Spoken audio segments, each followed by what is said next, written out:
Focus. Ideate. Innovate. Enable. Vananam presents Creating Wealth and Building Bharat in association with CNBC-TV18. Hello and welcome to this special episode of Vananam Creating Wealth and Building Bharat. I am your host, Paramita Chatterjee. Today on the show, we'll be putting the spotlight on a very interesting company. As I said, it goes by the name Vananam, and it is a conglomerate which has its presence across diverse fields, from real estate to retail to agri-commodity business, to name a few. And what's very interesting is it has its roots in the startup entrepreneurial world, but has built itself rapidly over the last 4 years to in fact becoming a fairly large conglomerate, but it has an even bigger vision.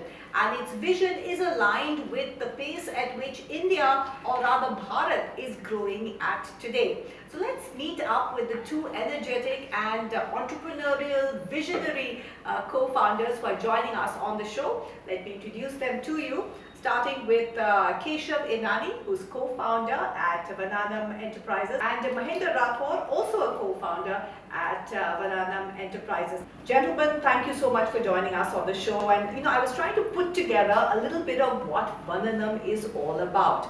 But first, I think before we talk about Vananam, tell us a little bit about your own individual stories. Keshav, if I can start with you. So I always come from a family of hustlers. A Marwadi by birth.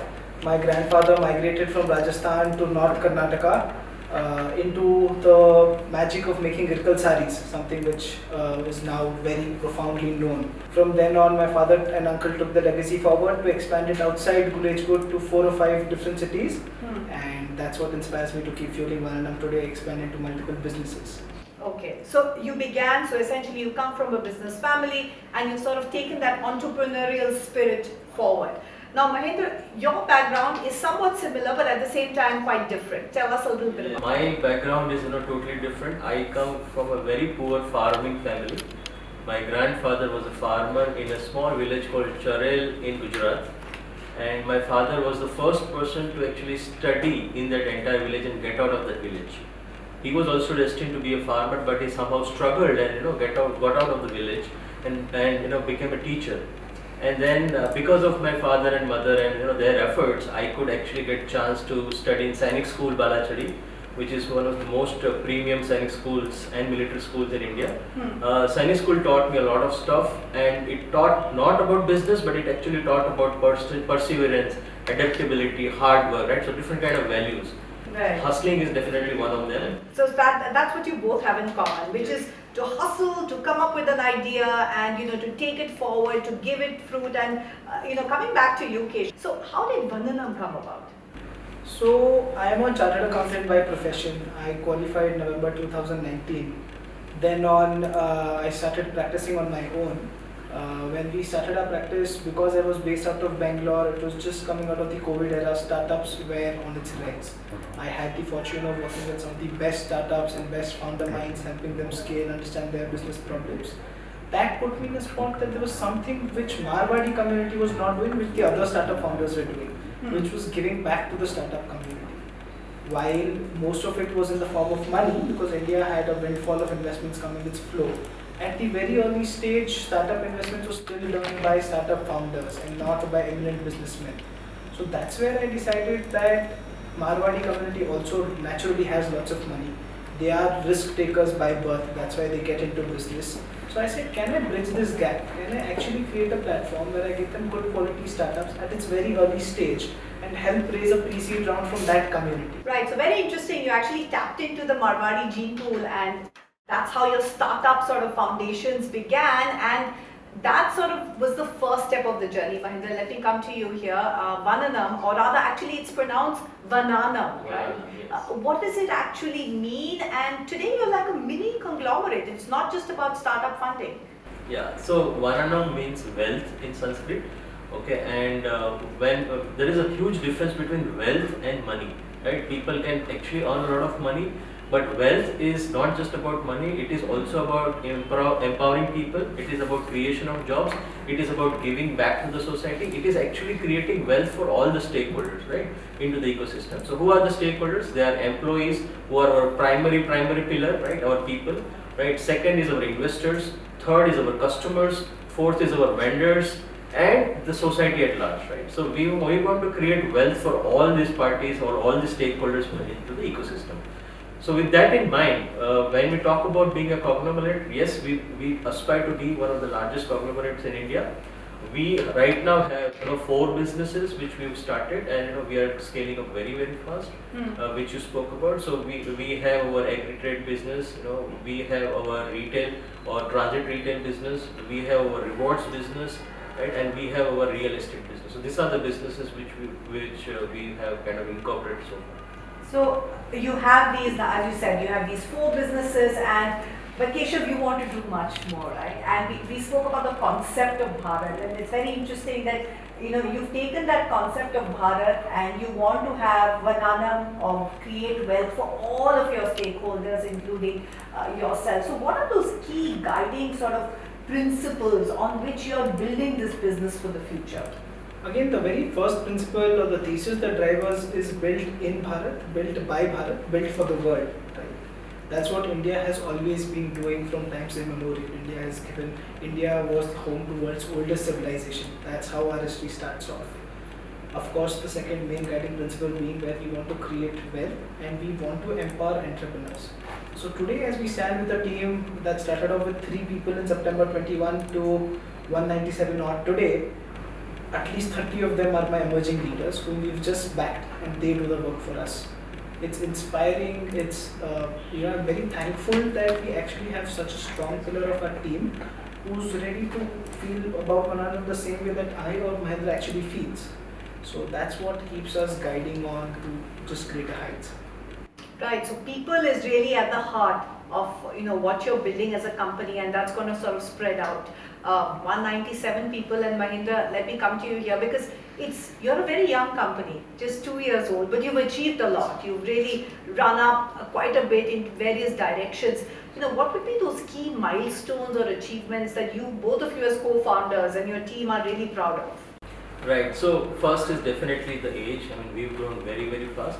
And let me repeat what I said, we've grown because of our people, right? So there is no way both of us can kind of build all of those things. So it is our people, the 30-40 core people, the core people we have, and we want these people to stay us for another 50-60 years. We are talking about a 200-year or 300-year old span. We want to be that old company. We don't want to just start and kind of So you may be 2-year-old now, but you're looking at 200 years into many generations. Many generations. That's right. And it will not be a family business. It will be actually a business which will empower a lot of entrepreneurs and a lot of people. Right. What we want to do is basically identify people from, let's say, tier 2, tier 3 cities who hunger to kind of grow and make them part of our team. The second milestone is basically setting up these 4 businesses in a very short period of time, right? Identifying the right kind of people to run that company, and also identifying the right set of investors who believed in us, right? So that is also one of the biggest achievement, I would say. Right, and you're empowering your people, right, Keshav? that's a very important sort of ethos that you want to carry forward. But just to add to what he says, I rather would also count my achievements that we clocked $100 million in turnover as at March 23. We've moved from 1 office to 5 physical offices in India, 2 subsidiaries, 1 in Dubai, 1 in Singapore. Dubai having a physical office presence, Singapore will very soon have its own presence. So for me, it is all about growing with time, getting the numbers right, and staying profitable. In fact, let's talk a little bit about some of your businesses. For instance, you mentioned transit retail. What is it that exactly? So if you look at the Indian market post-COVID, right, there has been a white shade and a black shade. The white shade being you had 74 airports in about 2010-12. Today you stand at about 148 domestic airports. At the same time you had COVID, which made people going to airports scary. In October 22, we decided to take the plunge into the market. We realized that India's domestic air usage is just going to increase. We have, with the number of airports doubling down in 10 years, and with more coming under the Udan scheme, there is entire impetus from government to get this increased. Plus the domestic footfall is expected to increase 30% year on year. So it's a very big market, but not many have cracked it. The reason being traditional retail and transit retail are very different. In transit retail, your shops never close. You work 24/7. So your replenishment, your SKUs are all on the mark. Unlike a traditional retail where a customer probably has time to spend an hour, here your customer does not spend more than 3 minutes. So you need to be quick, you need to be technologically adaptive. Your billing counters can't have too much of a rush or you're going to lose that customer. Your replenishment of the SKUs need to be on time, and you need to know the customer who gives you only one chance, because probably he's never going to come back to that airport in the short term again. And if you get that wrong, he's never going to enter that shop again. Very interesting space, very unique space, very demanding space. And again, you've got the right people and partners to fuel that forward. So our leadership team comes in airport business comes a lot from the same background. They have helped us scale this. We started off with one store in Trivandrum Airport December. Today we sit at 25 stores across 5 airports. By October we'll be across 42 stores across 8 airports in India. We also are working on an international expansion where the statutory setups is getting done. In fact, we enter the Latin American duty-free market. So for us, it's really exciting times. So you're not slowing down? Definitely not. Okay, let's talk about another vertical, and that's real estate. Now, many would say real estate, long gestation period. You have, again gone in with some very interesting partners. Tell us a little bit about that side of the business. So our approach to real estate has been very different from traditional real estate players, right? With COVID coming and going from online education, offline education suddenly improved. You see the big edtech giants now moving on to offline education. This also lays the land for multiple universities who have already been in business to expand their campuses, to give better facilities, to give cleaner facilities. COVID has definitely taught them a lot. So we aggregate land for multiple educational institutions in and around Bangalore specifically. That's where we've started off. So our market is not a typical domestic housing market or a commercial real estate market. We plan aggregation of land for these educational institutions who have willingness to just expand their operations, to get in their hostels in, to get university campuses in, to set up a beautiful campus. And Bangalore is an education hub. Keshav, you were telling me before we started this interview is that trading is a large part also of your group. Now, agri-trading business, tell us a little bit about that. How are you sort of positioning yourself in that winning space? So again, if you talk about India as a country, it's largely known for its agriculture, right? There are very few countries in the world that have the boon of being as fertile as India is. Having said that, today the world, India actually has the capacity to become kitchen of the world, right? But not rightly utilized. So we have used all the network that we've had. We've identified a lot of foreign customers for Indian agri goods. We are happy to source them directly from an FPO, giving direct benefits to farmers, giving better rates to farmers. Taking it for farmers reduces our supply chain cost, and then we are able to pack them and ship them directly. So our export cost today to our customers have actually been a winning factor, and that has purely been because of our association with various FPOs who have worked day in, day night to just get us the right cost. Of course, the right quality of goods, and India naturally being kitchen of the world, it just places us in the right spot. It makes a lot of sense. I mean, we've seen with the Ukraine war the kind of opportunities that has thrown up. Mahendra, let me come to you here.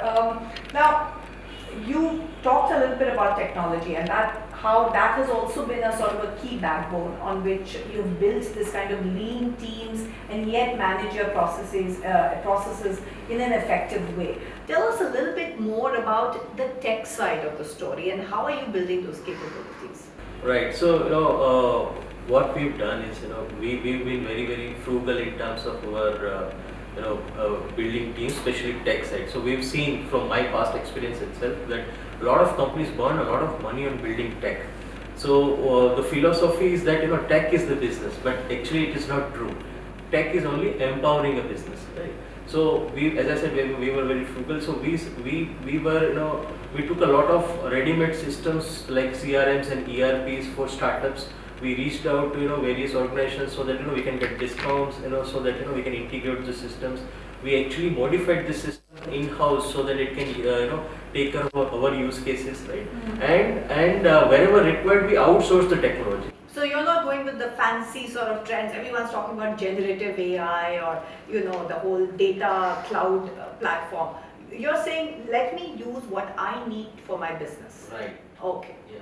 That sounds like a winning strategy. In fact, tell me what the strategy has been, Keshav. I mean, you've got a lot of years still to go, and it's very interesting. Mahendra, you were telling me you bring in the experience and the stability. Keshav, you're bringing in the energy and the drive. But growing to $100 million plus in the last 2 years, I mean, what would be the formula? I mean, I'm sure our viewers are itching to know. So again, as long as you can be at the right place at the right time, right? The biggest goal for us is right now we are based out of India, where the world is looking at us. With COVID coming, India again became a center home for producing multiple articles. We were able to get the right set of people. In terms of combined experience, our supplier network and our customer network has worked specifically very hard for us, right? As I said, stakeholder management is key at our heart when we talk about Vananam. And stakeholders includes a lot of these suppliers and a lot of these customers. So it's actually great to have a supplier come and say, hey, you know what, we don't need to do your QC because I know I'm going to send the right stock. But you can do a virtual QC. That saves me money from sending a staff on ground to look into the product, to look at packaging. And suppliers are actually also happy to take the return in case the quality was not up to the mark. And customers on the sales side are willing to fund us with working capital for the right item at the right price. So our supplier-customer relationship is what definitely has fueled us. From here, Mahendra, I mean, what are those future growth aspirations, drivers? What are those areas that you both are looking at?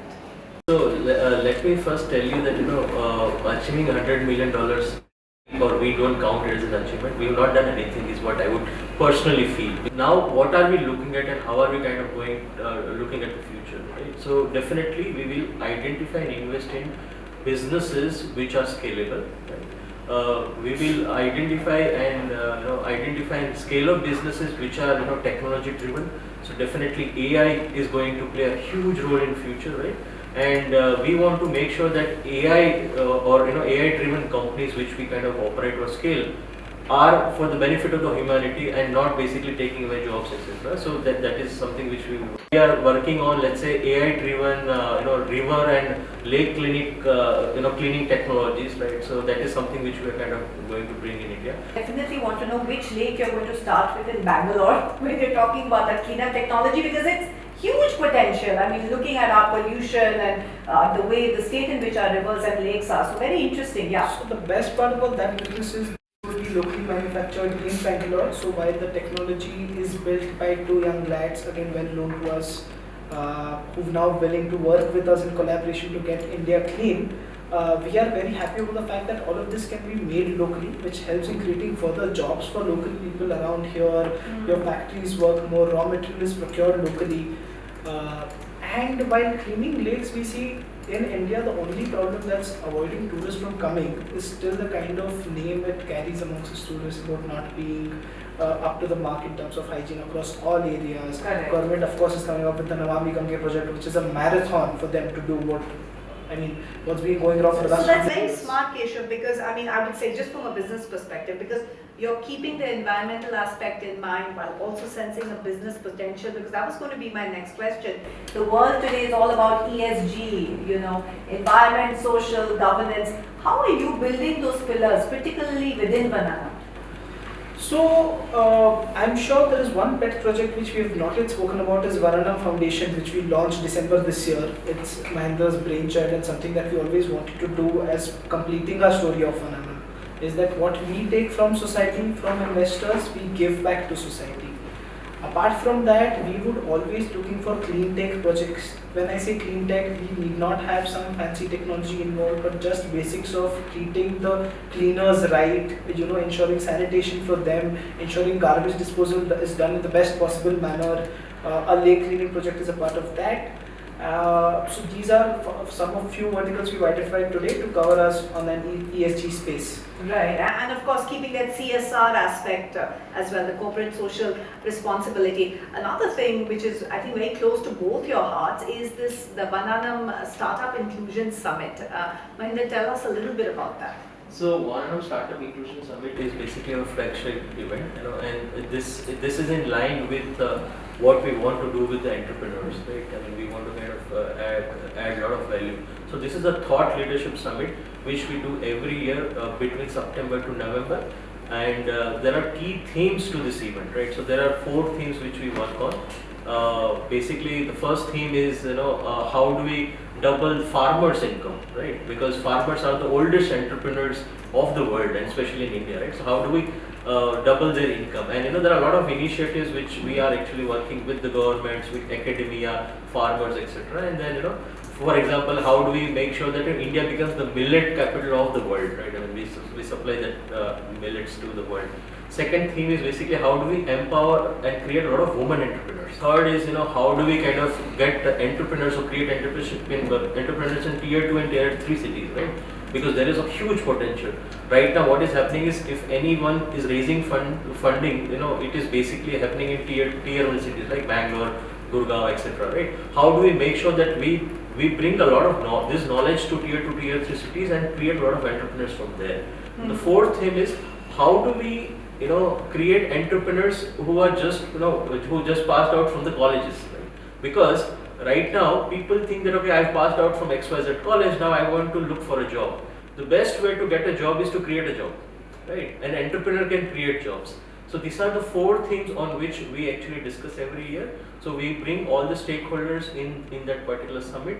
The stakeholders are policymakers, policy implementers, entrepreneurs, as academicians, and as well as investors. So we bring these 5 elements and then we do this thing. Our last summit was on November 26th last year, where Honorable Finance Minister Ms. Nirmala Sitharaman graced the occasion, and in this November we are going to do another event in Gujarat.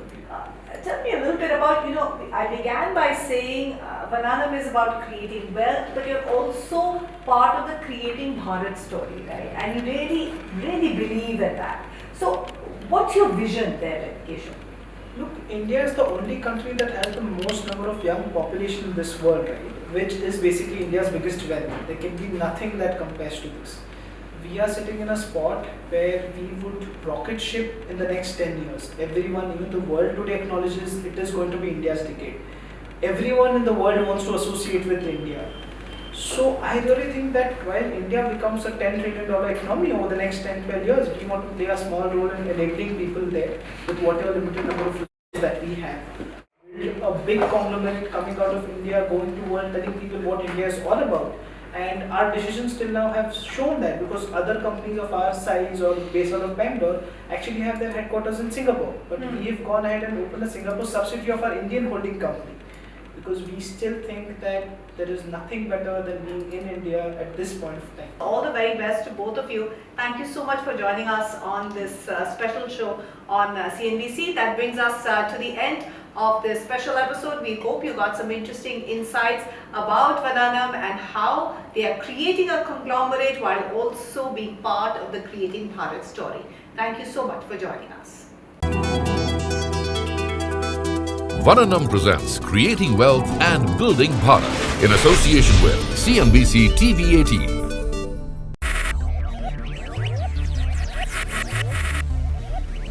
Focus, ideate, innovate, enable.